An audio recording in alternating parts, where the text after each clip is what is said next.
I broke my $150 mirror. I had it placed on the ground underneath where it was supposed to be hung, and I stubbed my toe and the thing completely cracked. I was really bummed out. I thought this mirror was completely ruined and that I would have to throw it out. I looked for ways to save it, and I actually came across this technique for repairing things called Kintsugi. Kintsugi in English means golden joinery. Kintsugi dates back to 15th century Japan. The story goes that a shogun sent his favorite table that was broken, he sent it to China, and they sent it back and it was repaired with metal staples. This wasn't aesthetically pleasing, so he sent his artisans to figure out a way to make the repair look more beautiful. And they came up with this technique of mixing powdered gold and lacquer to create a golden repair, which is known as kintsugi. The idea is that the break of the object becomes a part of its story instead of something to hide. And I really like that concept, finding beauty in things that are imperfect. So I thought, why not try this on my mirror? Of course, I wish I could have used real gold on this project, but I settled for ordering some mica powder from Amazon and some Gorilla Glue epoxy. Pretty sure the ancient masters of kintsugi didn't use Gorilla Glue, but here we are. This was super simple. The materials were pretty cheap. I'll leave everything linked down in the description of everything I used for this video. So to start off, I lined the crack with painter's tape. This was so I could prevent some spillage of the epoxy onto parts I didn't want it to. By mixing the mica powder and the epoxy in a disposable cup with a disposable wooden stick.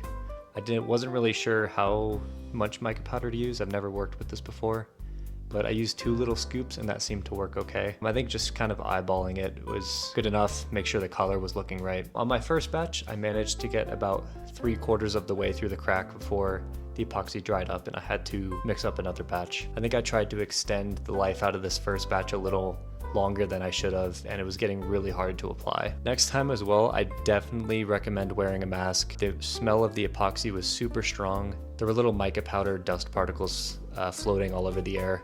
So it was definitely not a good day for my lungs. I wasn't sure how long to let the epoxy dry before removing the painter's tape. I didn't want to remove it too early, where the epoxy would kind of spill out into other areas I didn't want it to. And I didn't want to remove it too late for risk of the tape being stuck under the epoxy. When I finally took it off, I don't think it was completely the consistency I wanted it to be. There were a few strands that crept out onto the mirror itself. I went back later on after everything had hardened with a little razor blade. I used a double-edged razor blade that I use for shaving, so I could really get flat to the surface and not risk scratching the mirror at all.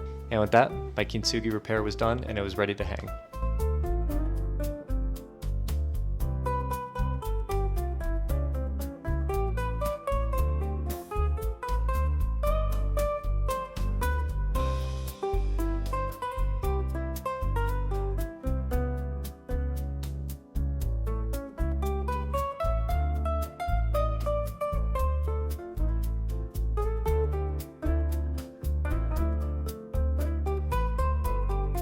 I really like how this turned out.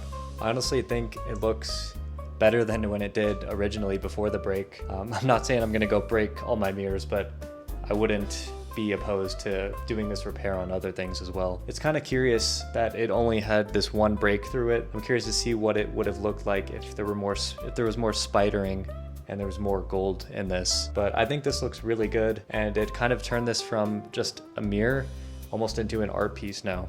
Anyways, thank you all so much for watching. I'm actually gonna go on a hike and go see the golden aspens. Gold.